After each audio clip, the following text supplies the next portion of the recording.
જય શ્રી કૃષ્ણ મિત્રો, સ્વાગત છે તમારું જયશ્રીસ કિચનમાં। તો આજે આપણે બનાવીશું બટેકાની કાતરી। તો તેના માટે અહીંયા મેં 5 કિલો જેટલા બટેકા લઈ લીધા છે।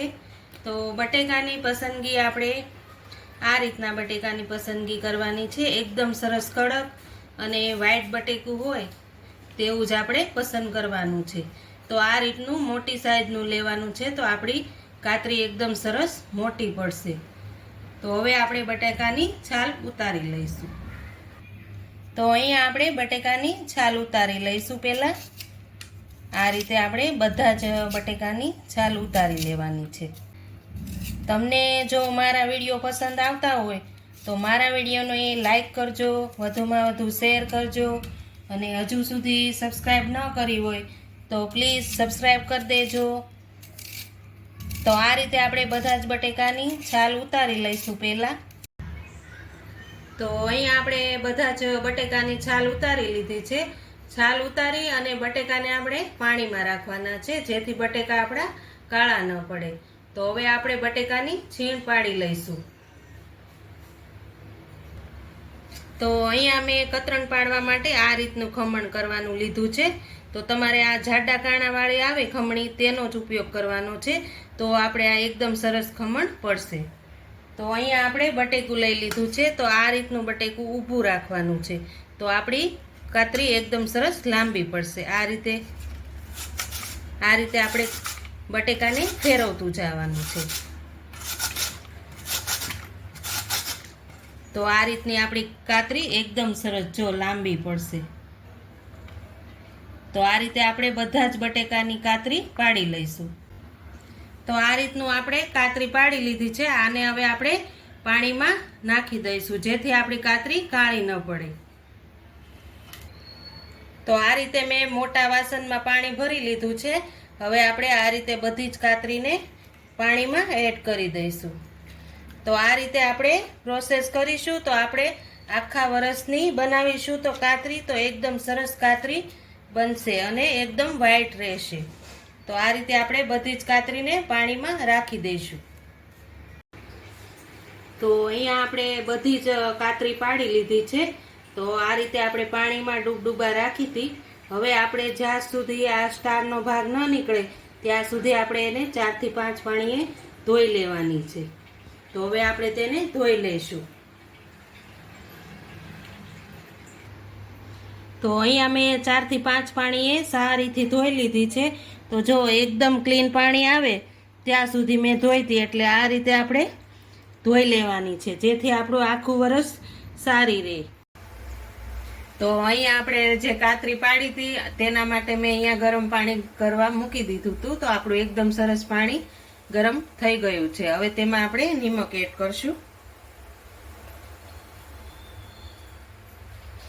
નિમક એડ કરી અને આપણે તેમાં 1 ચપટી જેટલા આપણે આમાં એડ કરશું લીંબુના ફૂલ, જેથી એકદમ સરસ રીતે આપણી કાતરી છે તે એકદમ સરસ વ્હાઈટ બનીને તૈયાર થશે। તો આ રીતે આપણે પાણી ઉકળી ગયું છે। હવે તેમાં આપણે કતરણ બધી એડ કરી દઈશું। તો આ રીતે આપણી કાતરી એકદમ સરસ રીતે બફાઈ ગઈ છે। આપણે ચેક કરી લઈશું। આ રીતે આપણે 2 હાથેથી એકદમ જો ભાંગી જાય છે। તો આ રીતે આપણે બાફી લેવાની છે। મારે અહીંયા 5 થી 7 મિનિટ જેવું થયું છે। તો અહીંયા આ રીતે આપણે એક જારાથી લઈ કાણાવાળી જારીમાં આપણે કાઢી લઈશું।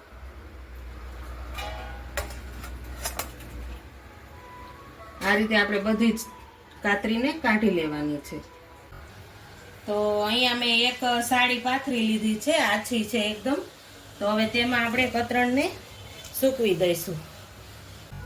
આ રીતે આપણે એકદમ છૂટી છૂટી સૂકવશું તો એકદમ સરસ રીતે સુકાઈ જશે।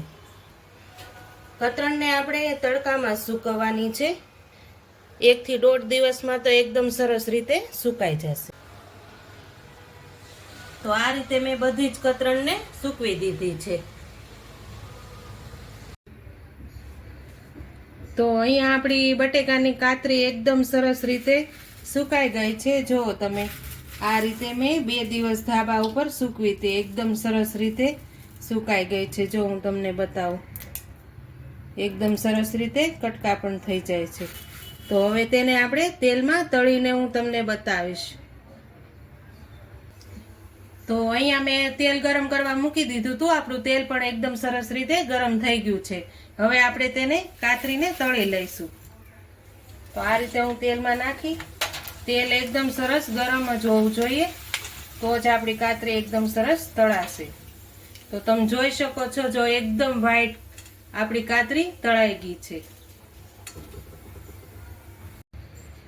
તો અહીંયા આપણી કાતરી એકદમ સરસ રીતે તળાઈ ગઈ છે.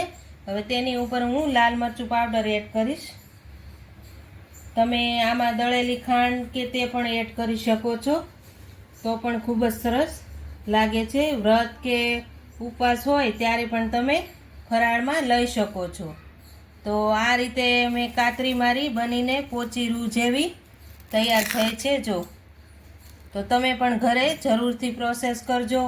જો તમને મારી આ રેસીપી પસંદ આવી હોય તો મારા વિડીયોને લાઈક કરજો, શેર કરજો, અને હજુ સુધી સબસ્ક્રાઈબ ન કરી હોય તો પ્લીઝ સબસ્ક્રાઈબ કરી દેજો ને કોમેન્ટ કરીને કહેજો કે તમને મારી બટેકાની કાતરી કેવી લાગી.